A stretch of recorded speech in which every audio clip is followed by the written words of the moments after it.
Good morning and welcome. It is well that you have come. I'm glad to have you and see you here at Temple Buddhist Center Sunday meditation, whether you're joining us here in person or from remote locations throughout the world. We are so delighted you could be here. I'm Nicoya Helm, and I am happy to be of service this morning. We hope that this morning finds you happy and healthy.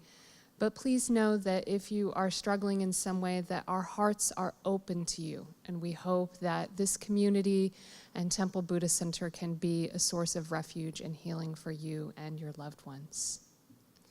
We are excited to be able to celebrate services in person, and we want to do so as safely as possible. We are honoring the current citywide mask mandate, and we appreciate your part in helping to keep our entire Sangha healthy and safe. So let's begin this morning with a few conscious breaths, taking a few moments to ground, to experience the body, and to breathe together. Conscious breathing is where we inhale deeply through the nose, pause for a moment, and then exhale so that the exhale is longer than the inhale. Of course, adapting this to your needs. I know it's allergy season for many of us. And so with that, let's begin. Drawing in a nice open in-breath. Pausing at the top, feeling the fullness of the lungs, and then releasing slowly, slowly. And as you release, just checking in with the body. Being aware of what is present and alive physically for you right now.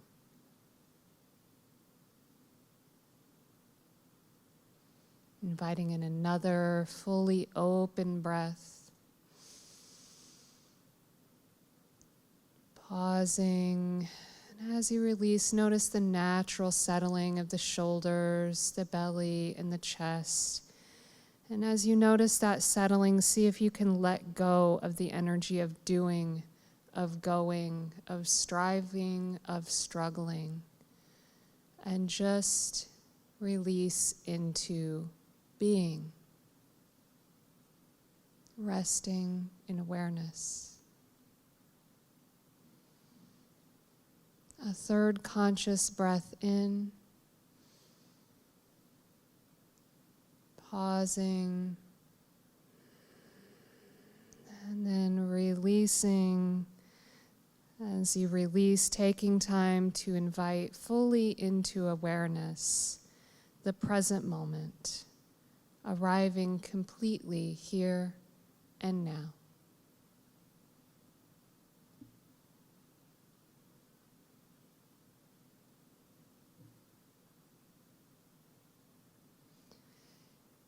Here at Temple Buddhist Center, we like to begin our service with chanting. And chanting is an integral part of every tradition. It's not about being a singer. It's about having a voice and expressing that voice together in community. Our chant today is Namo Amitabha Hamsa Hamsa. Namo Amitabha Hamsa Hamsa. And Amitabha is the Buddha, the archetypical representation of limitless light, the light that brings awareness and eliminates the shadows. And so I'll invite Victor to tone us in.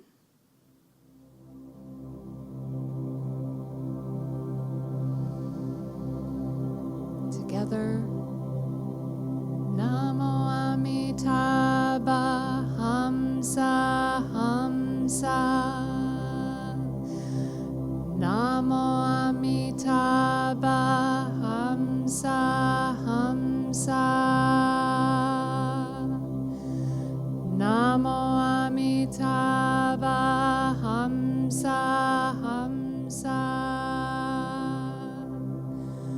Namo Amitabha Hamsa Hamsa.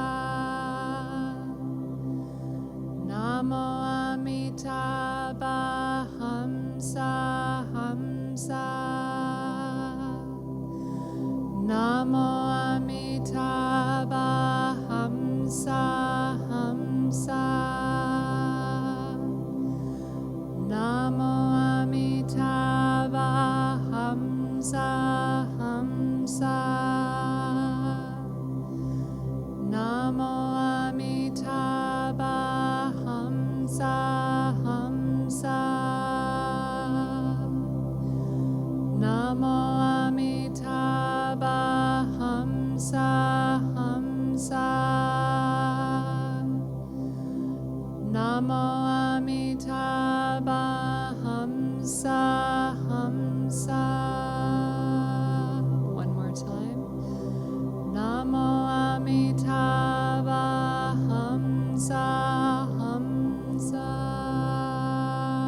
Here at Temple Buddhist Center, we practice Western Buddhism. Western Buddhism is a dynamic blend of Eastern philosophy and Western psychology. This new and exciting form of spirituality is alive, inclusive, active, ever-growing, and it focuses on core Buddhist teachings, mindfulness, meditation, and their practical application to our daily lives. Our goal here isn't to get everyone to agree on one lineage or philosophy. Rather, it is about a shared experience of mindfulness, oneness, and love. So whether we are chanting, meditating, or sharing from the heart, we respect that you will participate at a level that feels right for you. We take refuge in the three jewels and acknowledge these core values as expressions of the awakened mind.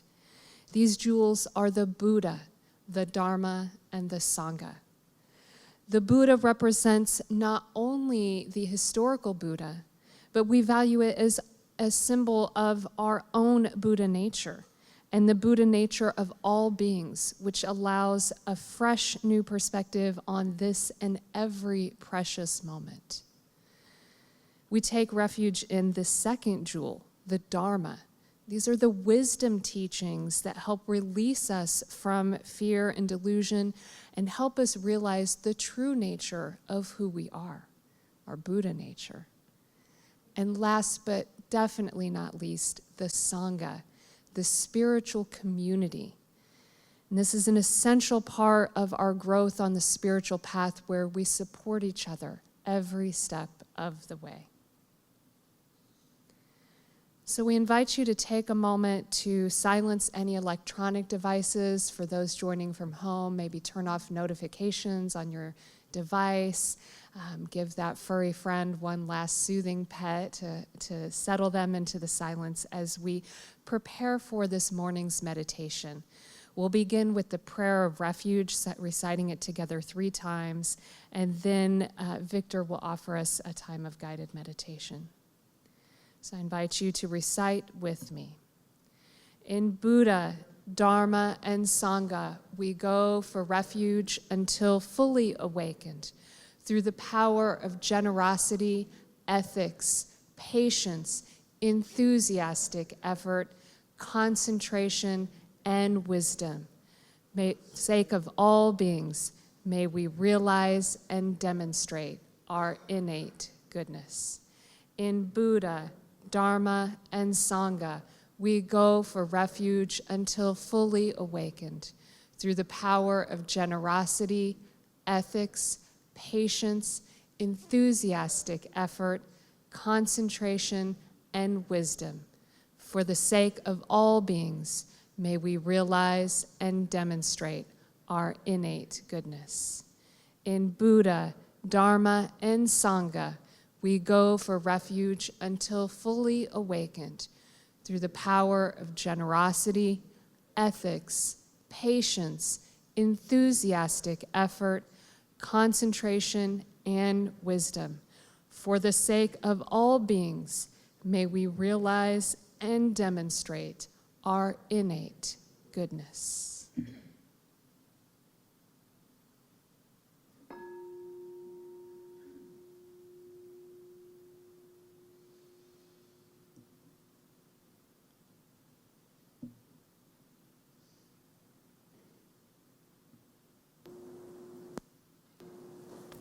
As we enter this time of meditation, if you already have an extensive practice, we invite you to practice in that way, in the way that fits you this morning.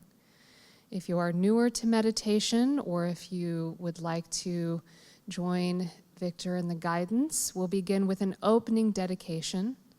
We'll sound the bell 3 times to honor the 3 jewels. And then Victor will offer a brief guided meditation to move us into noble silence, where we'll stay for about 12 to 15 minutes. So let's begin by taking a conscious breath together.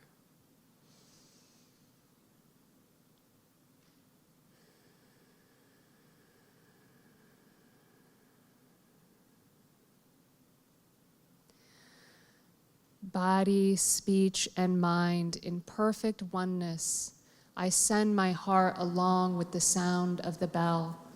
May the hearers awaken from forgetfulness, transcend the path of anxiety and sorrow, and realize the true nature of who they are.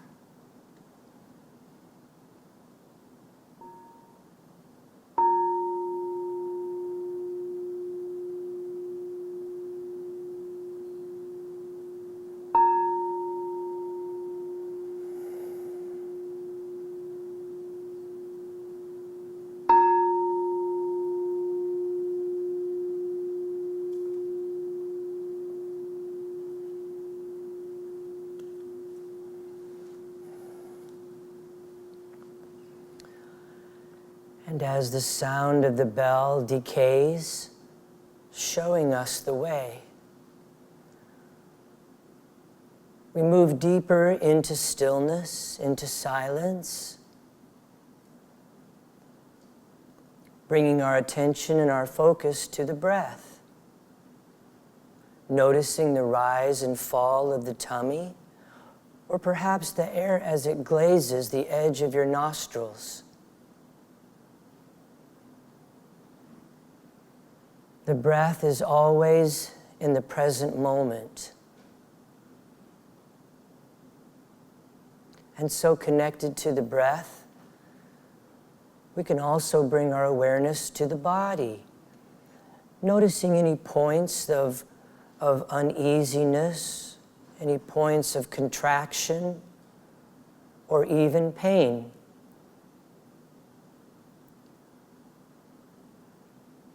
If there is a pain, allow that to become the point where the breath emanates, breathing into that point and exhaling through that point, as if every pore in your skin could breathe in and breathe out.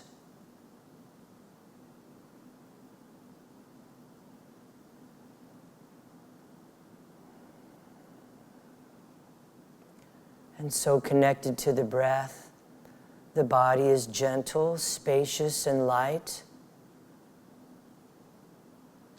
We can bring our awareness to awareness itself, noticing when the mind becomes distracted by a sound, perhaps in the room or in the hallways. When you become aware that the mind has gone there, lovingly and gently, simply return again to the breath.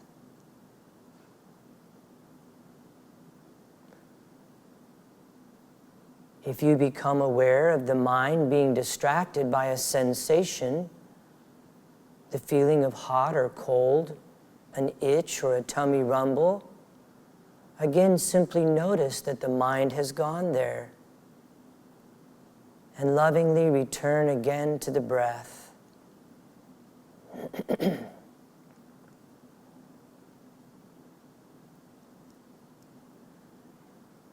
If you become aware that the mind has been distracted by a thought, simply notice and come back to the breath. 100,000 times is not too many times to return to the breath.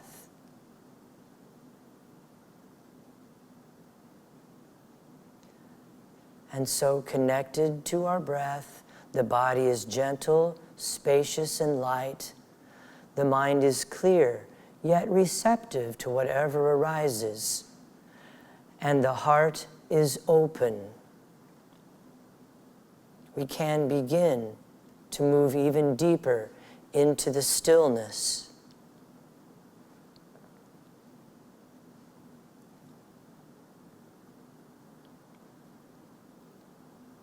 I close my eyes and I see clearly. I stop trying to listen and I hear truth. I am silent, yet my heart sings. I seek no contact and find union. I am still and move forward. I am gentle and need no strength. I am humble and remain whole, returning again and again to the breath, returning again and again home.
So I invite you to remain in a meditative state as you bring your awareness to the sense door of sound, noticing the sound of my voice or the sound of the air handlers or rustling in the room. And as you become aware of the sense door of sound, at the same time, can you maintain 5% of your awareness on that which is silent?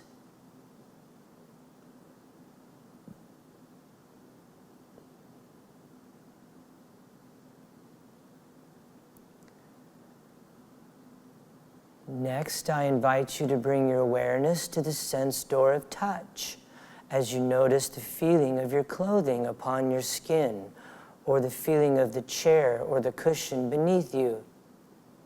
And as you become aware of matter, material, form, at the same time, can you also keep 5% of your awareness on that which is formless, the unmanifested?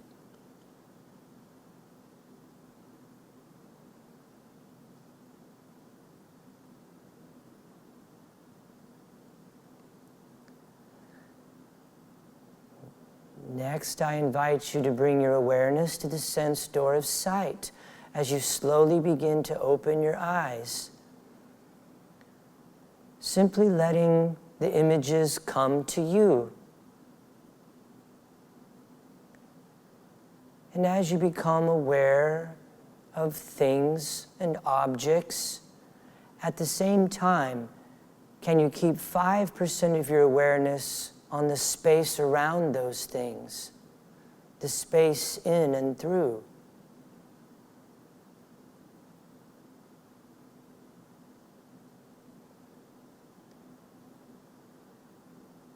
Next, I invite you to bring your awareness to the breath as we take a conscious breath together. Holding for a moment and releasing slowly. And as you release, be present in the here, in the now, in this time and this place as we sound the return bell.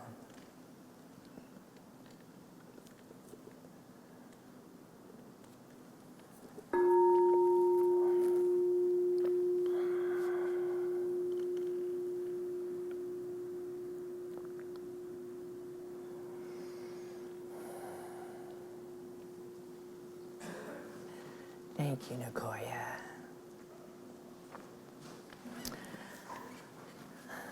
So good morning, everyone. What a delight. It brings me so much joy to be practicing with everyone here, not only in person, but also over the airwaves. As some of you may or may not know, Temple Buddhist Center, with all of this streaming and stuff, has become international. And for those of you that might have seen during the 10:30 service, we've also become interspecies because Dolce, the little service dog, joins us at 10:30. So we have, our Sangha is growing in so many ways. So I would like to share this quote with you from a passage that I read this week, which prompted today's talk.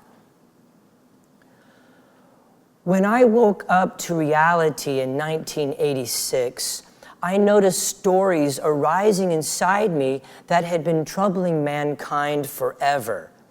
I felt absolutely committed to undoing every stressful story that had ever been told. I was the mind of the world. And each time one of the stories was seen for what it really was, and thus undone in me, it was undone in the whole world because there is only one thinker. This is a passage from Byron Katie's book, 1,000 Names for Joy. And that last line, there is only one thinker, really stuck with me. And I began contemplating it. And I began arguing with it. Wrestling, if you will, as my teacher would say. there is only one thinker. But in my mind, there is no one to do any thinking. And we know that consciousness doesn't think. So I was a little perplexed. And so as I began talking, as I do with teachers and Sangha members and sitting with it, what I came to understand is that there is only one thinker, and that is the unquestioned mind. The unquestioned mind. We already know that the thoughts and beliefs will flow freely. Meditation helps us to see that thoughts come unbidden. We cannot not think, just like we cannot not digest, nor do we have control over our breathing, nor do we have control over how our lungs pull oxygen from the air and circulate it through the body. And because we have influence over things like breathing and thinking, it feels like we're in control. And the illusion builds and snowballs from there. The unquestioned mind, believing what it thinks, lives in dead ends. Frustrated, hopeless, forever trying to find a way out, only to experience another dead end. And each time a problem is solved, another problem pops up. The Buddha used to say, everybody has exactly 83 problems. If you want to have no problems, you now have 84.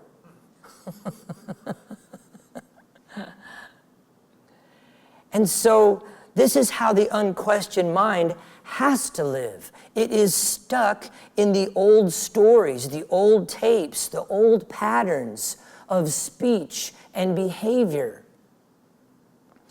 When Ram Dass was walking down the street with a group of students one day, they happened upon a man experiencing homelessness.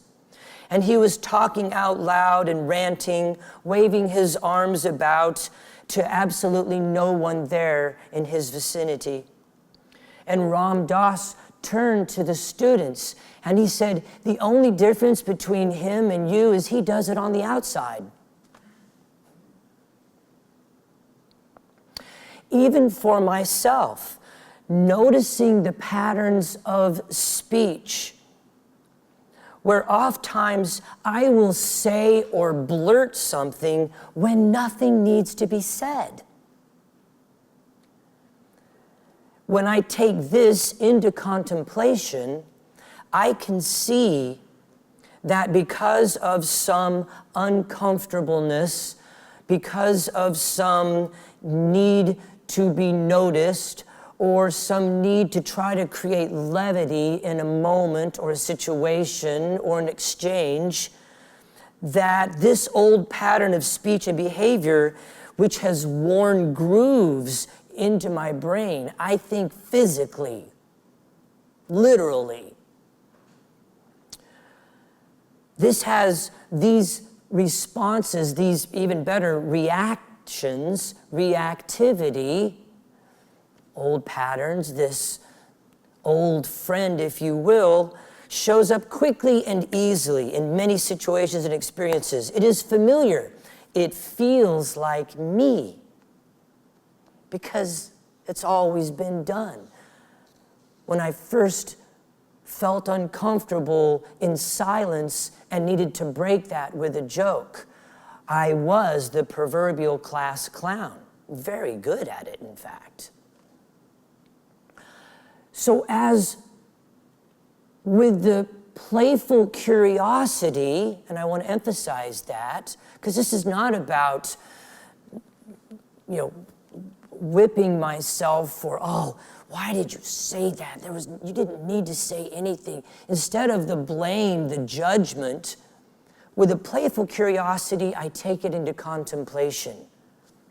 What was that? Where did that come from? Questioning the thoughts, the beliefs. And when I look at these thoughts behind the feelings and I question them, then I can become aware of where these are coming from. It was the uncomfortableness that thought making a joke or saying something to break the silence, it feels a little better. So the belief was that I needed to feel better in that moment. The belief was that silence is uncomfortable and shouldn't be there. When we can question these, we find a doorway to awakening. Eckhart Tolle said, if you really, truly questioned everything, you'd wake up. Everything. The Buddha formulated in his tenets of critical thinking, which was a response to a question by a tribal clan called the Kalama.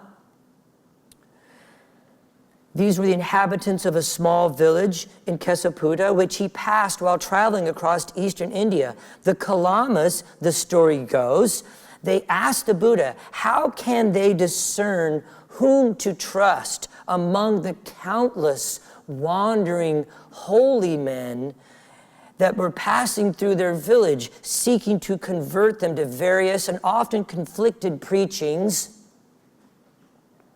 And his answer delivered a sermon known today as the Kalama Sutra, or in the Buddha's Charter of Free Inquiry. This Charter of Free Inquiry discourages blind faith, encourages a continual critical assessment of all claims, and outlines a cognitive toolkit for defying dogmatism. I want to read a passage from the Kalama Sutra to you. Do not go upon what has been acquired by repeated hearing. Just because someone says something 1,000 times doesn't make it true. Can you see that reflected in our society today? The media, the 24-hour constant bombardment of some concept, of some thought or idea. Do not go upon what has been acquired by repeated hearing, nor upon tradition, nor upon rumor, nor upon surmise or axiom, nor upon bias towards a notion that has been pondered over, nor upon another person's seeming ability, nor upon their consideration, nor upon the consideration, oh, the monk is our teacher, and just blind faith and going with it.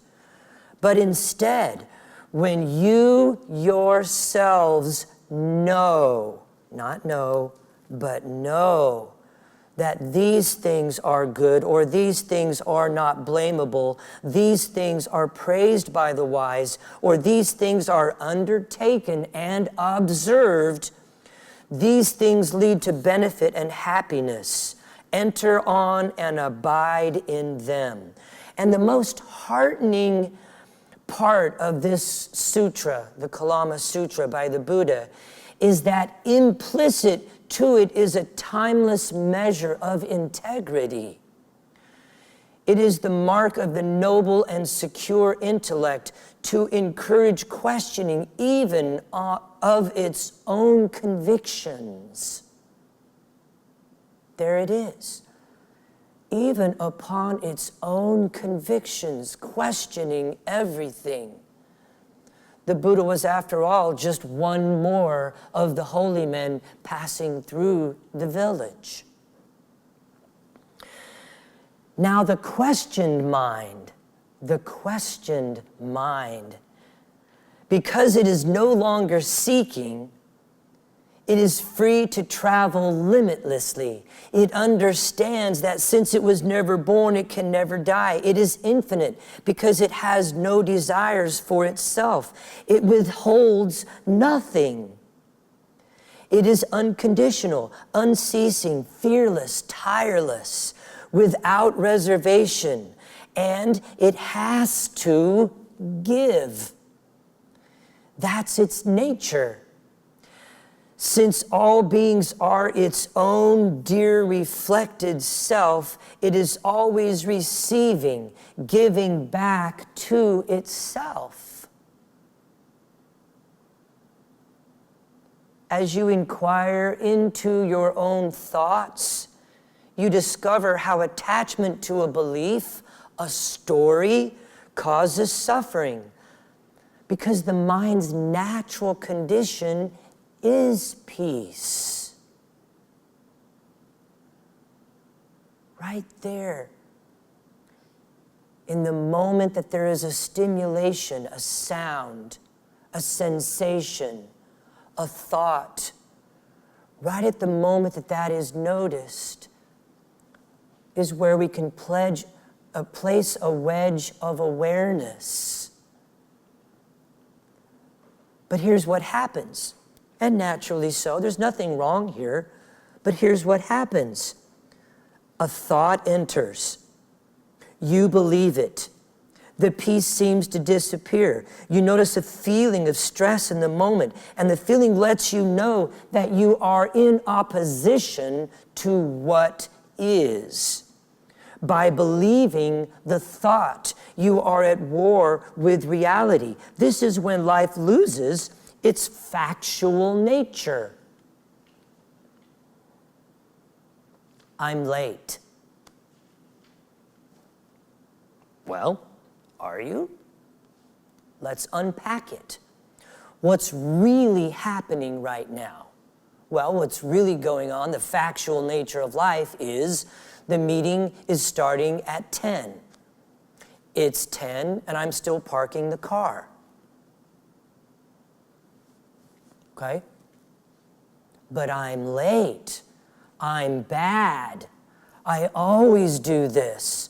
I'm so gonna get fired. They all hate me. I'm not pulling my weight. You see how it snowballs? We lose that factual nature of life. My mind is busy. I can't meditate. Well, let's unpack it. Are you a bad meditator? Are you a poor practitioner? Or is it that the mind is just active right now? Busy, maybe agitated. There's a factual nature to life and to every experience, and then comes the overlay of judgment, commentary, story making. When you question the thought behind the feelings and realize that it isn't true, you become present outside of your story. Then the story falls away in the light of awareness, and only the awareness of what is remains. Peace is who you are without the stories.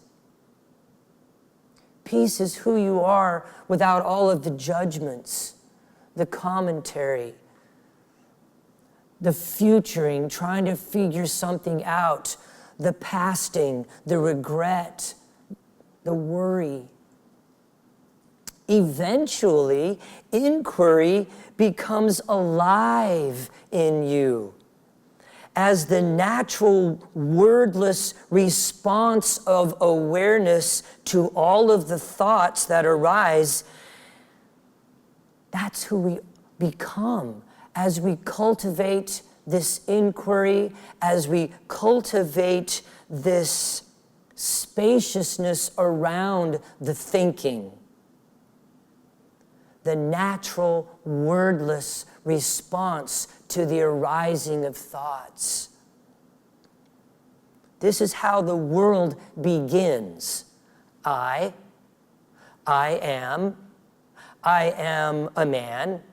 I am a man who is making coffee and getting ready for work. I am a man who is running late for work. You see, this is how the world begins.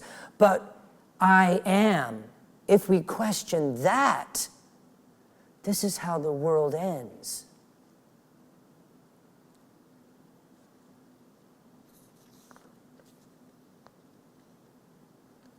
Question that. And this is where all of the concepts, the thinking, the judgment begin to taper off. Until the next thought. And we start all over again. That's why it's a practice. And I am so honored to practice with each and every one of you.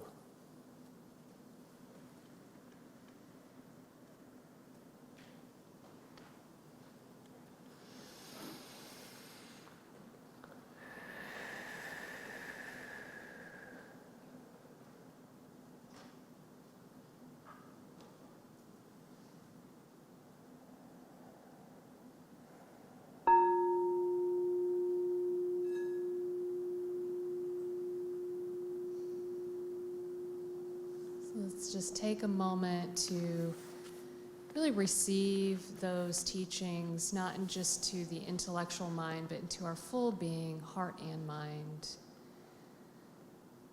I always say that hearing a Dharma teacher is like we're like flowers receiving rain. The flowers don't need to chase the rain, they just open, and whatever falls on them is for them, knowing that the drops that land elsewhere are to nourish others.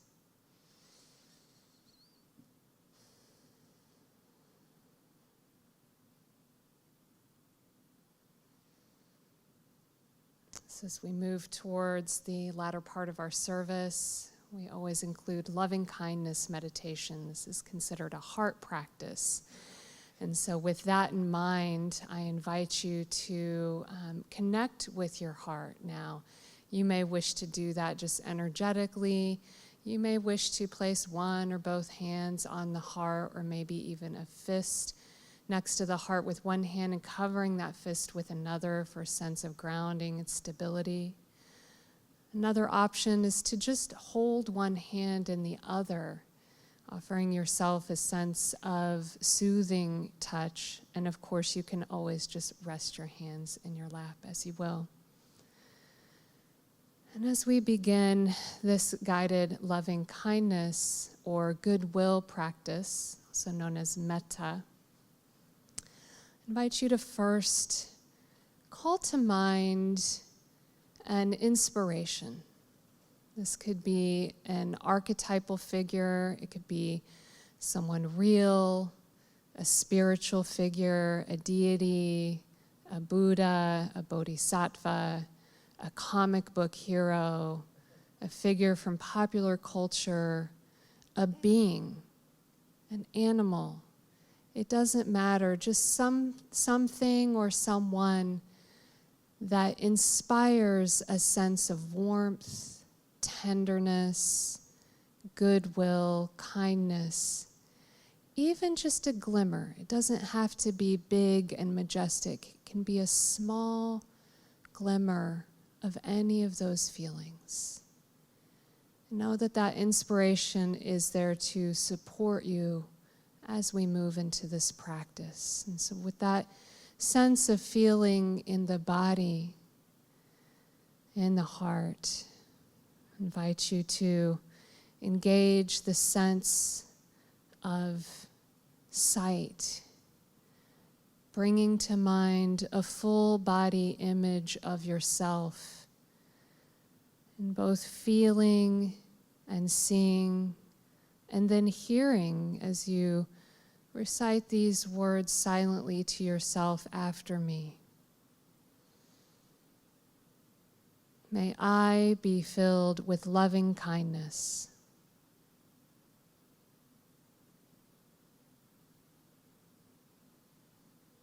May I be safe from inner and outer dangers.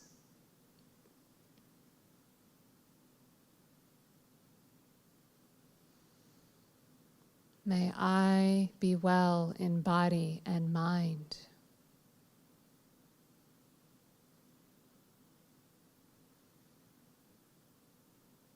May I be at ease and happy.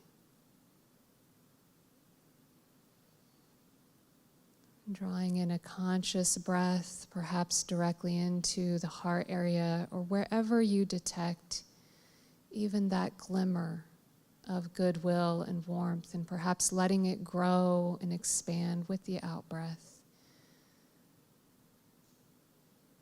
As you bring to mind someone with whom you have an easy, uncomplicated relationship. Someone it's easy to smile at. As you feel and see and hear yourself offer these wishes, may you be filled with loving kindness.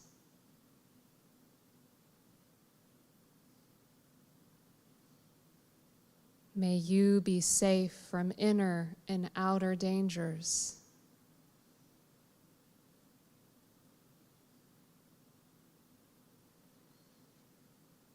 May you be well in body and mind.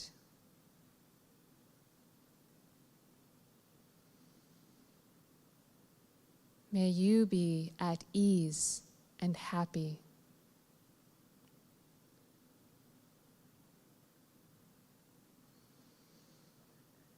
Again, drawing in the support of that archetypal figure with a conscious breath.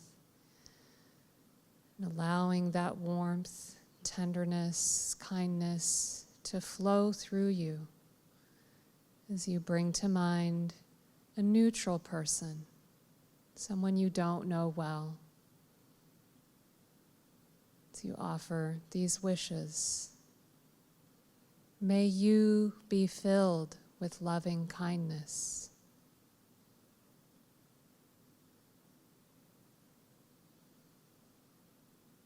May you be safe from inner and outer dangers.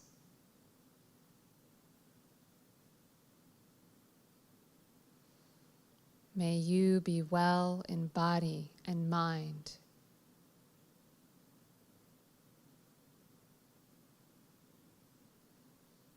May you be at ease and happy.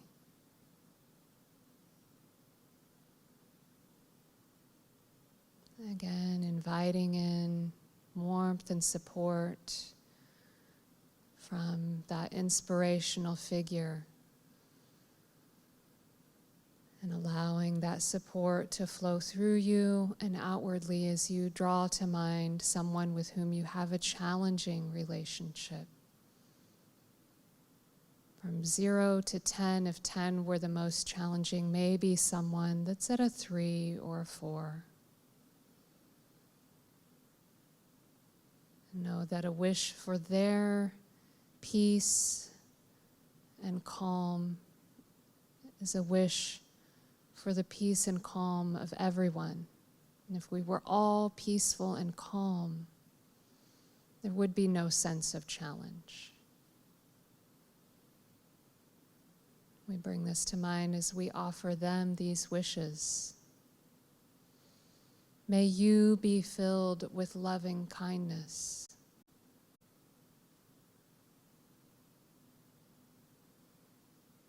May you be safe from inner and outer dangers.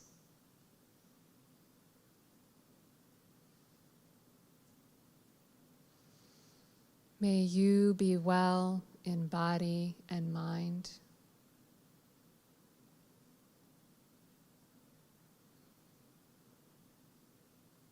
May you be at ease and happy.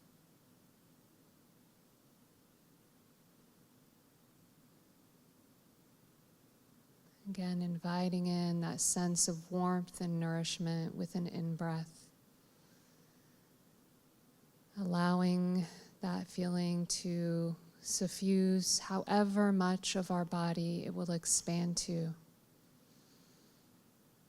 And then, if possible, imagine that sense expanding beyond our individual self to all the selves in this room.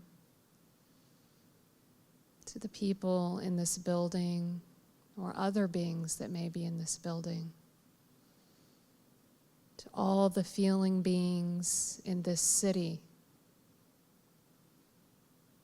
to all the feeling beings in this state. Breathing in warmth and kindness and spreading it to the nation,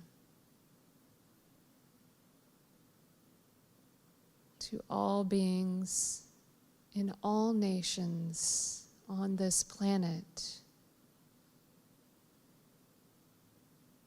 And finally, with all senses, spreading goodwill to all beings known and unknown, to all universes known and unknown. May we all be filled with loving kindness.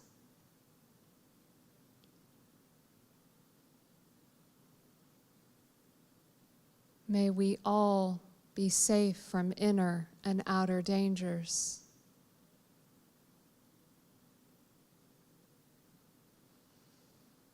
May we all be well in body and mind.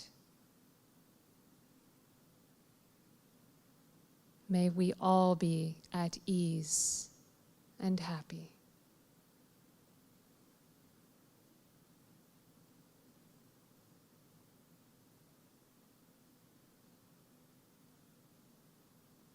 Whenever you're ready, perhaps release your hands from your heart, gently open your eyes, and smile.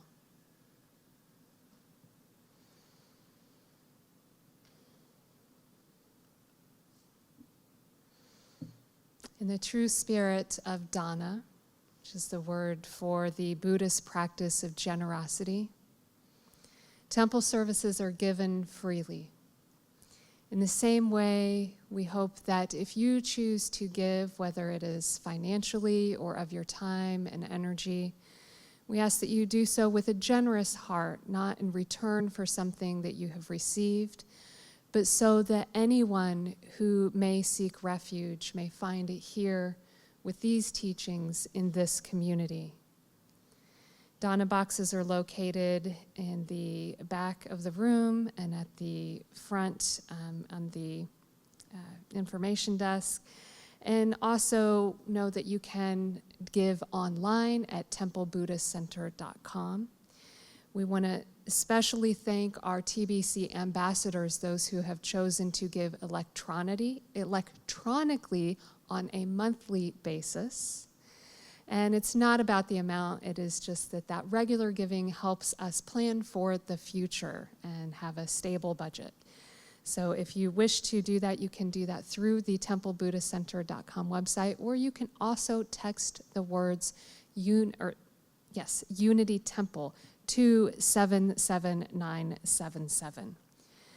And for those of you who give so freely of your time and energy, we send a special thanks to all of our volunteers, so many that it is becoming increasingly difficult for Victor and I to name them at each service, but know that we truly value your presence in this community, would not be what it is without you. So thank you for your time and energy. And thank you, of course, to Victor for his presence, his wisdom, his mentorship, and the spirit that he provides. And we know that this community would not be what it is today without you, Victor. So thank you from the bottom of our hearts. Let's prepare now to close our service with the bodhicitta dedication. Together, may the pure, brilliant sun of bodhicitta dawn in each and every heart and mind, dispelling the darkness of suffering and confusion unstoppably until all are illumined and awakened.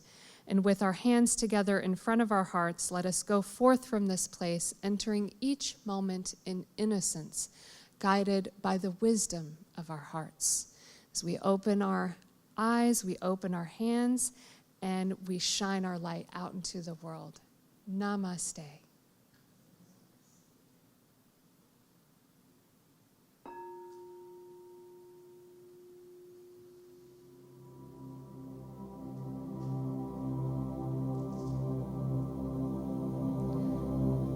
me just have a few brief announcements if you are available to stay for those. Lots of amazing things coming up as we move into what can be a busy season in the fall. Immediately following service at 10:15, we have the post-service discussion. It's down the hall in the Heritage Room or available online if you would like to join remotely. At 12:30, also in the Heritage Room and also available remotely, is our B12 program, Buddhist 12-Step Recovery.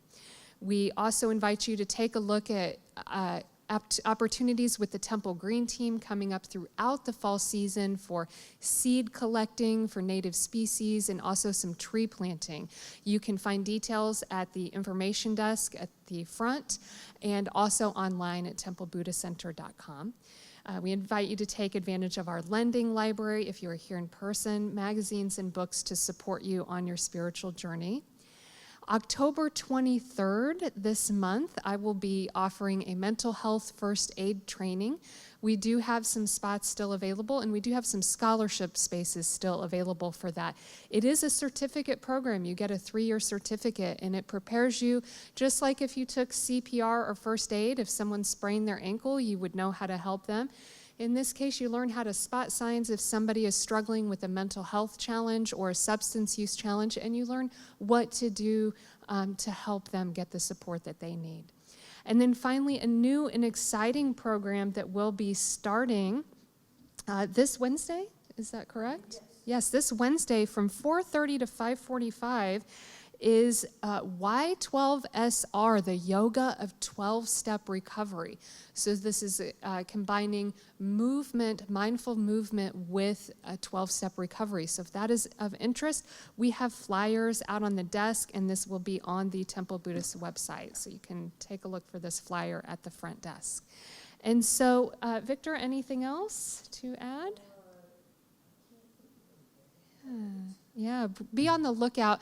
The Basics of Buddhism course is wrapping up, and as that ends, I will be offering a 2-part Basics of Meditation to support that concentration and wisdom piece. We'll have that on the calendar soon. And Hello Buddha's got more things being planned right now. Yeah.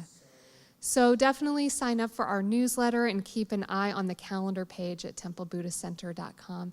And with that, we wish you peace and blessings and the best day ever.